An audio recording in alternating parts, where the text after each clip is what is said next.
So this is what I call the miracle equation, and this has been a game changer for me. I created this kind of almost by accident in like 2000 or 2001. I think 2001, I think it was. And here's what happened. There's something when I was in sales. There's something that was called it's called a push period, and it's a 2 week sales competition. And at one point, I held the record for the biggest push period in I think it was the western half of the United States or something. Somebody back east had kicked my butt, but it was $18,000. And then some people had a $20,000 push period, and it raised my thinking like, wow, 20,000 is that like that 4 minute mile number. It's just that like that's huge, right? It used to be back in the day when I started, a $10,000 push period was like that was amazing. It's just like anything. The standards keep getting raised over the years. So 20,000 became like the mark. I went for a $20,000 push, and I did it. 14 days, $20,000 in sales. Really cool, right? Mm-hmm. Well, another conference came up a couple months later. And I don't think anyone had ever done 2 push periods in a row over $20,000. And I was like, I want to go for 2 in a row and be the first rep to ever do that. So I went out, worked my butt off, 14 days, sold $20,000, and did twice in a row. And then a couple months later, there was another push period. I thought, I want to really set the bar high so this record doesn't get broken for a long time, if ever. And I want to go for 3 consecutive $20,000 push periods. Mm-hmm. Now, I'll tell you, Nick, if you've ever accomplished something, that's really was really challenging or almost scary for you, you often feel lucky. You almost feel like, man, if that customer wouldn't have bought from me, and if that circumstance wouldn't have that lucky thing that happened by almost coincidence, you feel like, I would have never sold it. So I don't know if I could do it again. Mm-hmm. So each time I was still there were a lot of nerves. Like I don't know if I could pull this off 3 times in a row. I got lucky twice, right? 3 times in a row. That's crazy. And then I go to my meeting, the weekly sales meeting, and my manager says something to all of us when he talks about the push period that totally discourages me. And you think, why would your manager discourage you in the midst of, you think his job is to encourage you? Well, it was simply this. He goes, hey, everybody, the push period is not 14 days. And keep in mind, I had been psyching myself up that, okay, 14 days to do this, it's going to be hard. I don't know if I can do it again. And he goes, it's only 10 days. He said, we have a shortened push period, so we only have 10 days, and then the conference happens on the 11th day. And I'm like, oh, you've got to be kidding me. Like, I've been mentally trying to psych myself up that I could pull this off in 14 days, and you just took off, like a third of my push period, right? And I'm like, so I go home that night, and I'm in my head going like, what should I do? Should I just lower the goal? What should I do? And I remember one of my mentors saying that, the way you make the impossible possible is you reverse engineer it, meaning you go, if it were to happen, if this crazy thing that I want to accomplish, whatever it is for you, if it were to happen, right, starting at the end result, imagining that it is a done deal, you work your way backwards and go, okay, what would I have had to have done in between now and then to make it happen? So for me, I started thinking about it, and I broke it down to 2 decisions that I would have to make and I would have to sustain for those 10 days in order to make the seemingly impossible $20,000 in only 10 days a reality. And so here's the 2 decisions. And you want to jot these down because if you're watching this is the miracle equation. I didn't know it at the time, but this is how it started. Number 1, unwavering faith. The first component of the miracle equation is unwavering faith, meaning you make a decision that you'll maintain unwavering faith that you're going to achieve your goal no matter what. And you maintain that unwavering faith regardless of your results. I just was realizing if I'm going to make this happen, I'm probably going to have a lot of times where I'm going to doubt myself. Maybe I'll have a bad day. Maybe, halfway through, 5 days in, I'm not on track for the goal, right? Whenever we're working towards a goal, there's all these obstacles and challenges and fear and doubt that comes up. And most people, we lose faith, right? In the midst of when you're working towards a goal and you're all pumped up and excited, but then you're not on track or you have some setback, right? The first thing that goes out the window is the faith that it's possible. You start talking to yourself like, oh man, there's no way. It's not going according to plan. I'm not on track, right? And I link this to athletics. You think about like a Michael Jordan or my favorite, one of the greatest basketball players of all time, or somebody more current like a Kobe Bryant or a LeBron James, or Reggie Miller. Actually, one of my favorite stories about the miracle equation is of Reggie Miller. And the unwavering faith, these elite athletes, I don't know where it happened in their life when they were young or, at some point, they made the decision that they would play their game. They would play the game. They would play the sport with unwavering faith that they could accomplish anything, right? And you see it where if Michael Jordan or Kobe Bryant, if they miss a few shots, like most people, Nick, if you miss a few shots, what's going through your mind on the next shot? That I'm going to miss again. Right, yeah, your doubt. Mm-hmm. Whereas I believe that Michael Jordan and these guys, they have unwavering faith that they can make every shot they take. And it's not based on reality, meaning you can't make every shot that you take, just like you can't achieve every goal that you're working towards.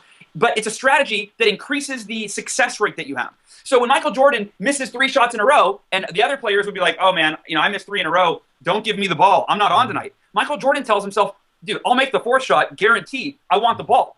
And he shoots the 4th shot, and if he misses it, he's like, I'll make the next shot, right? Unwavering faith regardless of his results. And make sure you write that down, regardless of your results. And so you've seen it so many times in basketball. I'm a basketball fan, but in basketball games especially, where like a Michael Jordan or a Kobe Bryant, they're having the worst game ever, right? Like the first 3 quarters, they can't make a shot to save their life. But they never, ever give up the faith. And when their team needs them, you see in the 4th quarter, because they still have unwavering faith, even though they've missed 20 shots. Yeah. Hey, this is my quarter. I don't care if the last 3 quarters suck. Give me the ball. They always want the ball. They always believe and have faith in themselves that they can accomplish anything that they want. And you see it happen. The 4th quarter, they come alive and they score 3 times as many points in the 4th quarter as they scored in the first 3 quarters, right? It's that unwavering faith. The second component, and this was the decision that I made, is I've got to put forth extraordinary effort until the last moment. Extraordinary effort until the last moment. And again, you might want to jot down, regardless of the results. Regardless of the results. Now, Nick, when faith goes out the window, like the first thing that happens when people aren't on track for their goals is you lose faith in yourself. Or if you've tried something and you failed, you lose the faith that you can achieve something or accomplish something. When you lose the faith, the next thing that goes out the window is the effort, right? It's this, you're deflated. You think, what's the point of even trying? Like, there's no way I'm going to reach my goal. I'm not on track for my goal. And as a sales rep, right, if your goal is 20,000 and you're halfway through the competition and you're at 3,000, you're thinking, if in the first half I sold 3,000, there's no way I'm going to sell 17,000 in the second half, right? Yeah, right. So when I was reverse engineering, going, okay, if this $20,000 push period were to miraculously happen, what would I have had to do every day between now and the next 10 days? I thought, I've got to maintain unwavering faith, and I'm going to give you a tip in a second on how to do that. Awesome. And I've got to put forth extraordinary effort, no matter what, until the last moment, regardless of the results. And that's the only way that a miracle can happen. Because let's say I only have 1 day left on my goal and I'm nowhere close to hitting it. If I do what the average person does, what human nature tells us to do, which is, there's no point in really trying. I don't really believe it can happen. Well, guess what? It's a self-fulfilling prophecy. It's not going to happen. But if I tell myself anything's possible, I'm going to give it everything I have, no matter what, until the very end. That's the only way that miracles can happen. So here's how you maintain unwavering faith, because it's a very kind of elusive topic. It's not like a concrete topic, right? So you use what I call the miracle mantra. Sorry, if you're taking notes, I hope you're taking notes, everybody. But the miracle mantra. And the miracle mantra says this: I will do blank no matter what. There is no other option. I will do blank no matter what. There is no other option. So for me, it was, I will sell $20,000 no matter what. There is no other option. And part of the mantra, I would kind of flip the mantra sometimes and go, I will give it everything I have until the end, no matter what. You might want to jot that down, right? That's the other part. Because you don't want to just focus on the result.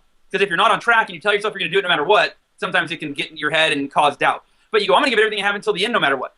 And the goal for me was to pass what I call the mirror reflection test.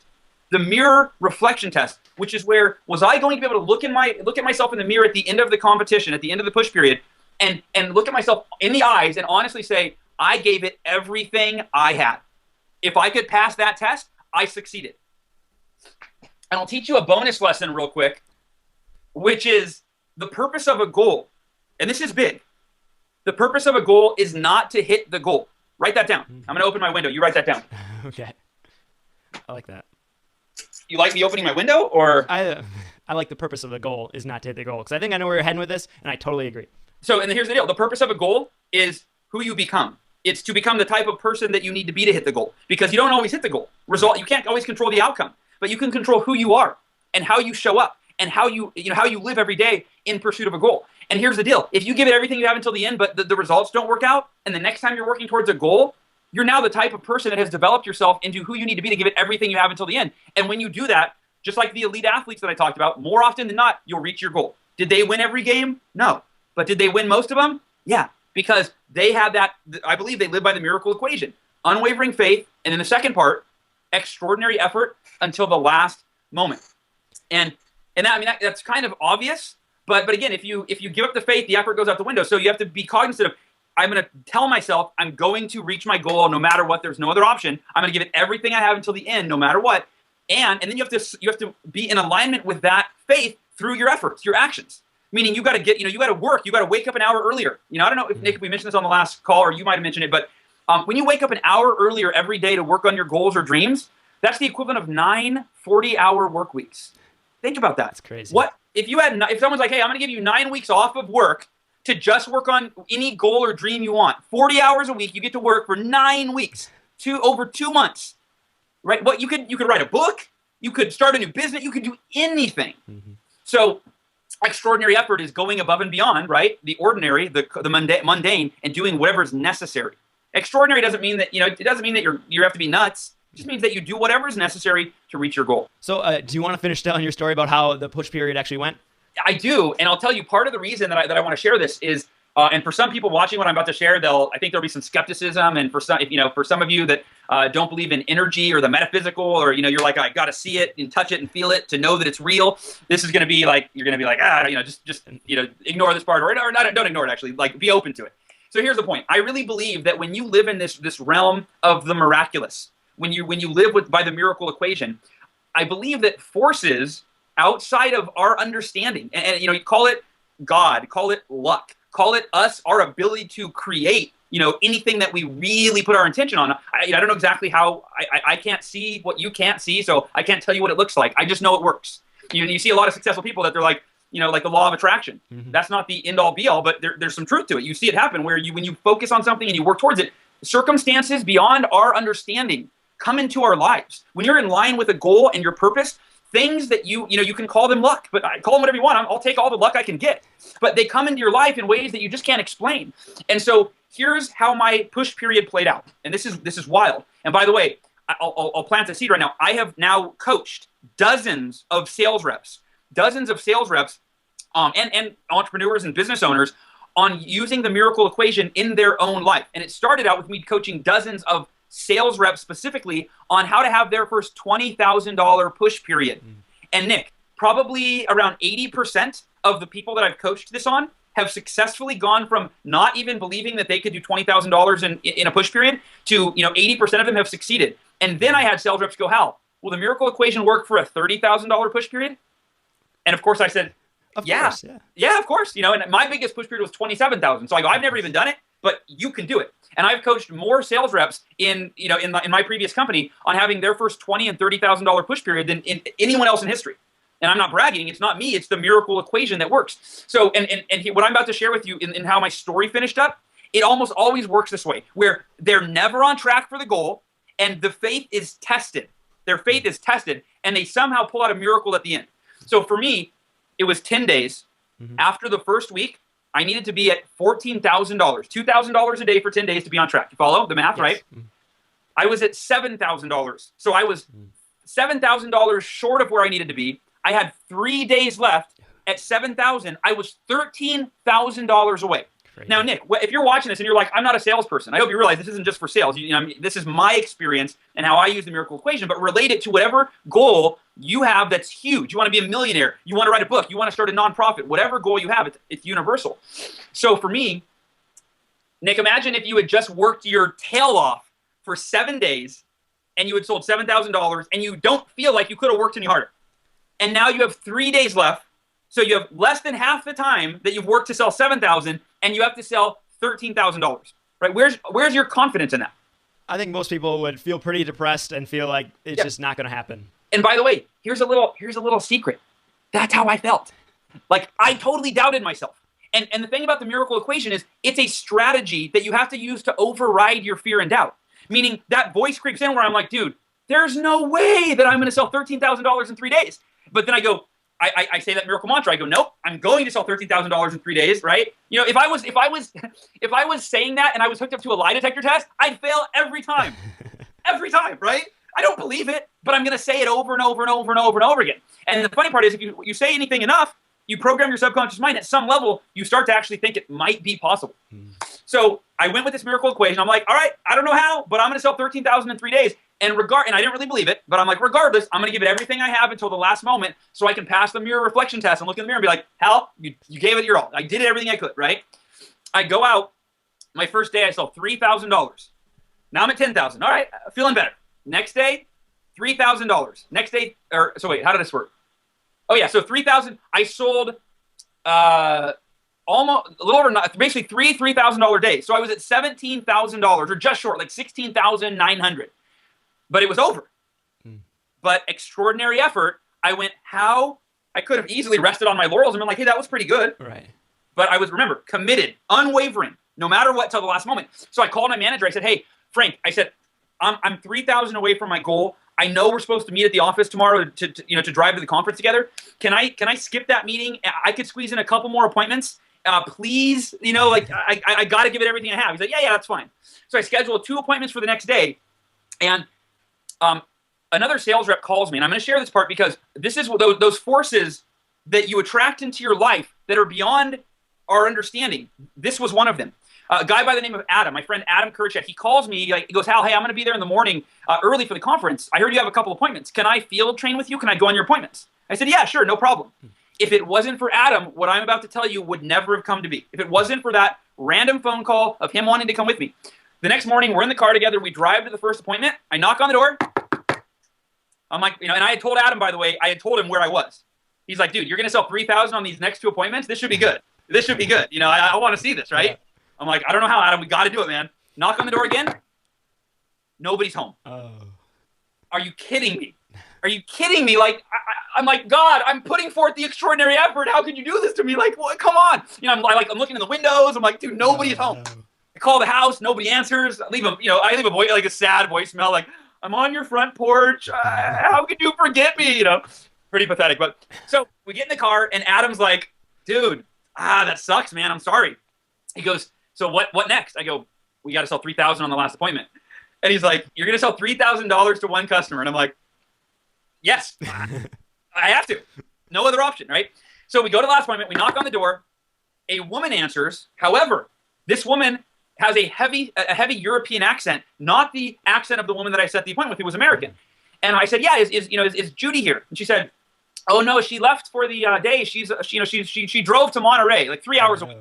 I'm like, no, you're kidding. I'm like, when will she be back? Could you call her? She's like, no, she's gone for the day. I'm so sorry. She must have forgot. She goes, is there anything I can help you with? I said, who are you again? She goes, oh, I'm her sister-in-law visiting from Europe for my brother's 50th birthday party. And in my head, I'm thinking, dude, there's no way the foreign lady on vacation is going to buy $3,000 worth of knives. This is a lost cause, right? And so I said, actually, thank you, but no thank you. And right as I'm about to let her shut the door, Adam Kurt, my buddy Adam, my miracle man, who he goes, wait a minute. He goes, wait. He goes, Hal, I drove all the way out here to see you do your presentation. Would you mind, maybe she could listen to it and I could at least watch the presentation? And in that moment, I was like, I had this epiphany, this like divine intervention. I'm like, Adam just got me to do something I wasn't going to do that is the only way that there's even a possibility for me to reach the goal.